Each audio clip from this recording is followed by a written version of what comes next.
Senhor Dweck, por favor, você poderia falar um pouquinho sobre essa possibilidade, não, nessa realidade de no último dia da LAAD, nós temos a Elibras está fazendo 45 anos de Brasil. Bom, boa tarde. Eu que agradeço a vocês a oportunidade de poder compartilhar essa alegria, né, dos 45 anos da Elibras, e também não só com vocês, mas com toda a audiência aí do Defesa Aeronaval. Bom, na sexta-feira estamos completando 45 anos de existência aqui no Brasil, né? Isso mostra a longa parceria que a Elibras tem com o Estado brasileiro e também com estados federados brasileiros. Vocês sabem que hoje todas as entidades da federação operam aeronaves nossas, aeronaves fabricadas em Itajubá, Minas Gerais, aeronaves genuinamente brasileiras, e também todas as Forças Armadas operam aeronaves fabricadas em Itajubá. O Esquilo originalmente começou com a S-350B e que hoje a gente está com o H-125, que é a evolução do Esquilo.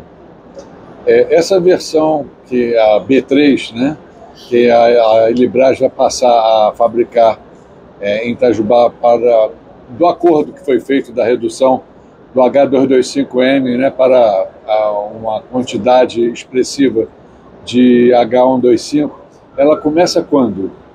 Já começou, na verdade. Então, só para dar o contexto global, dentro do contrato HXBR, que era a produção de 50 helicópteros 225 de grande porte, as Forças Armadas brasileiras solicitaram e nós aceitamos, como parceiros que somos de longa data, de trocar 3 helicópteros H225 por 27 helicópteros Esquilo, né? Nome de origem AS-350B3, e que agora é chamado de H-125. Quando eu digo que já começou, porque não é o helicóptero diretamente da prateleira, tem uma série de desenvolvimentos que foram solicitados tanto pela Força Aérea quanto pela Marinha. Então nós já começamos a trabalhar nesse desenvolvimento para a entrega das primeiras aeronaves no ano que vem, em 2024, para as Forças Armadas. O senhor poderia, se for possível, evidentemente, mesmo que seja por alto, enumerar um pouquinho sobre essas modificações? O que a aeronave da Marinha teria de diferente da Força Aérea, por exemplo? Isso eu peço para depois vocês verificarem com as forças, porque por questão de confidencialidade a gente não pode compartilhar isso sem a autorização das forças. Mas são requisitos específicos que cada força necessita para fazer a sua própria operação. Perfeito. Bom, com o advento do fim da linha de montagem no Brasil do H225M, existe a possibilidade de que a Elibras venha a fabricar, caso haja interesse no mercado, do 225 da versão civil, para aproveitar todo o expertise e o know-how adquirido ao longo desse tempo de fabricação aqui no Brasil?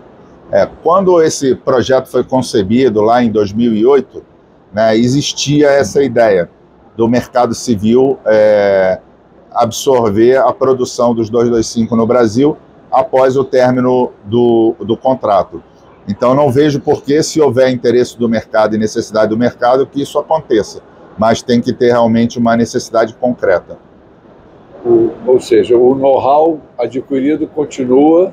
Sim. E com essa fabricação agora desses 27 aeronaves H125, quer dizer, a Elibras não perde mão de obra com o término da linha do 225, ou seja, há a possibilidade de se manter o staff construindo as aeronaves em Itajubá. Ou existe alguma alteração nesse sentido que o senhor gostaria de falar? Bom, vamos por parte, né? A questão da fabricação dos 50 H225, que agora são 47, depois da assinatura do contrato THX dos Esquilos, né? Na verdade, ele é um contrato muito mais abrangente. Então, as Forças Armadas, além de receberem os helicópteros, eles também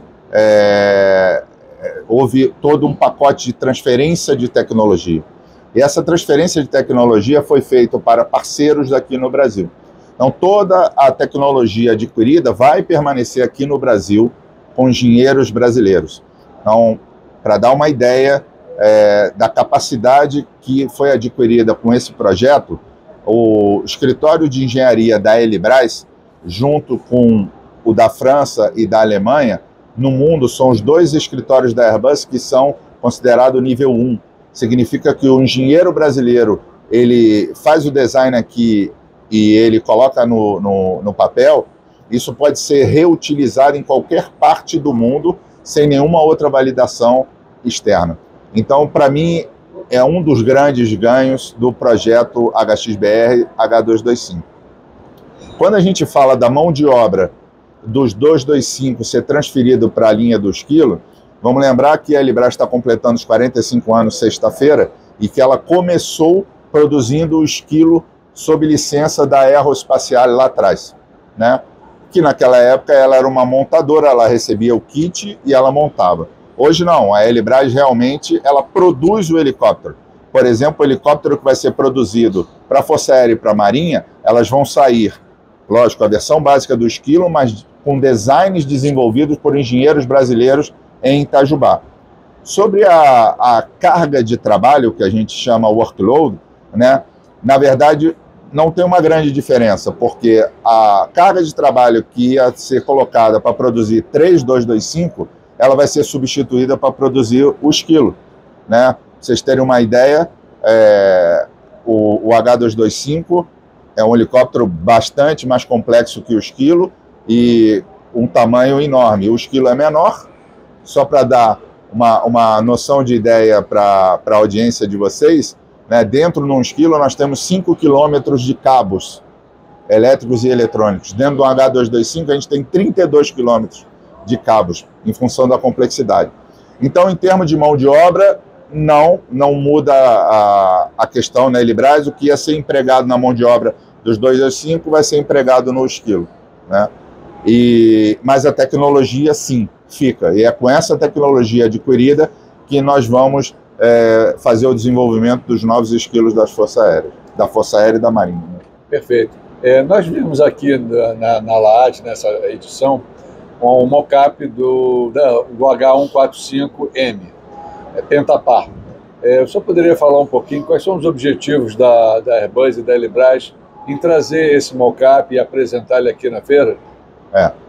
O H145M, né, que é a versão militar do H145, ela é uma ambição das Forças Armadas há muito tempo.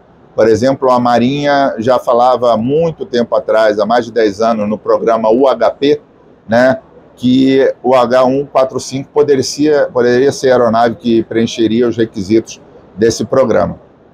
Então, da mesma forma, o Exército teria a ambição pelo H145 e a Força Aérea também, cada um com suas missões específicas. A grande vantagem do H145 é que é uma aeronave multimissão. Então, por exemplo, se a gente for falar do H145 por Exército, a gente tem ali do lado da maquete pods de metralhadora, pod de lançador de foguete, guiado, não guiado, que pode se tornar uma aeronave de combate, né? Para a Força Aérea, por exemplo, ela pode se transformar numa aeronave de transporte, né? Para a Marinha, uma aeronave multimissão que vai fazer resgate aeromédico, transporte,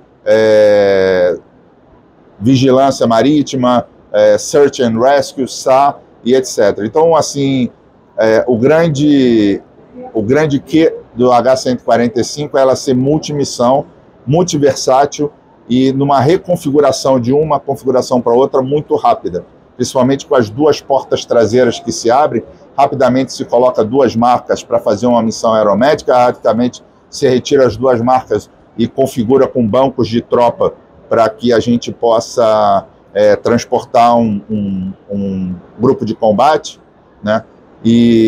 Ou colocar, por exemplo, assentos mais confortáveis para fazer um transporte diferenciado.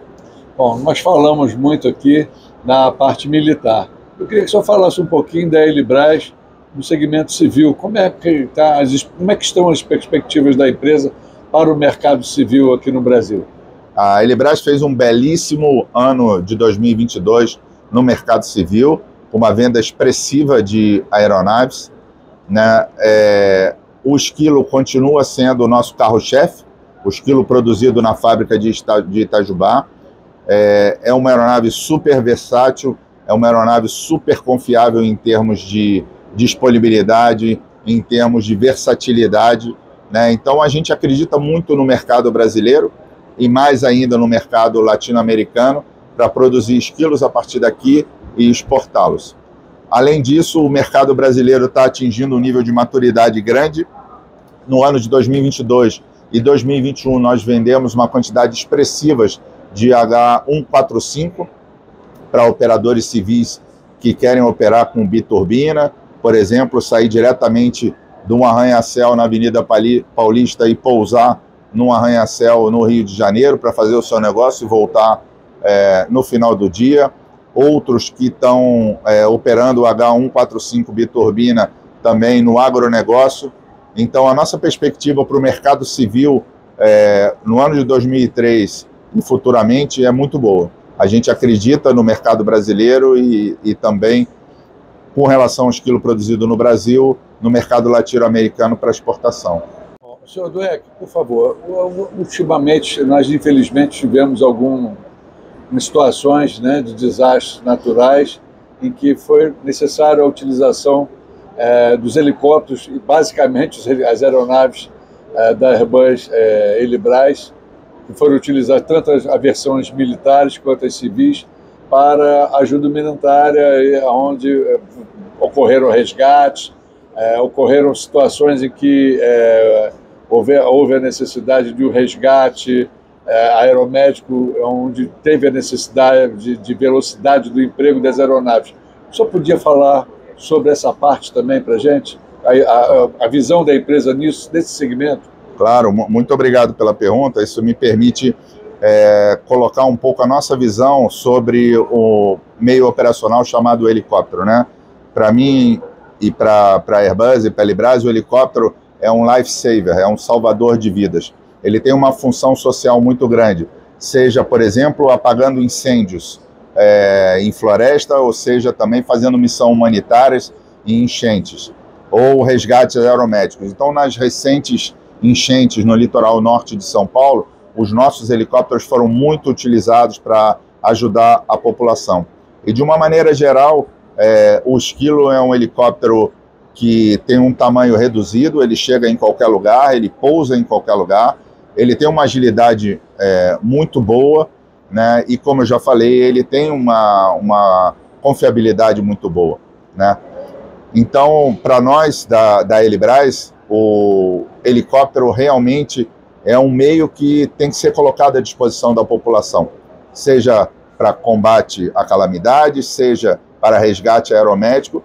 E quando a gente fala de aeronaves, tanto para públicas como militar, são aeronaves para defesa da população. Então, para a gente, o helicóptero tem uma função social muito grande e o nosso grande país, o Brasil, sabe utilizá-lo muito bem, seja as Forças Armadas, as forças policiais, os bombeiros, a defesa civil e mesmo alguns operadores civis, como táxi aéreo, que nesses momentos de calamidade se juntam aos nossos operadores parapúblicos para ajudar a população. Bom, então, o Defesa Aeronaval gostaria de agradecer o seu tempo aqui na LAAD. Ele dá os parabéns pelos 45 anos da Helibras no Brasil. Esperamos que continue nessa voga, nessa quantidade de aeronaves sendo produzidas no Brasil, gerando empregos, porque é isso que a gente precisa no país nesse momento. Muito obrigado, senhor Dweck. Eu que agradeço aí a gentileza de vocês de me convidarem para essa entrevista e nos mantemos à disposição, tanto de vocês como também do Brasil, para continuar ajudando aí nessa nobre missão social. Obrigado. Obrigado a vocês.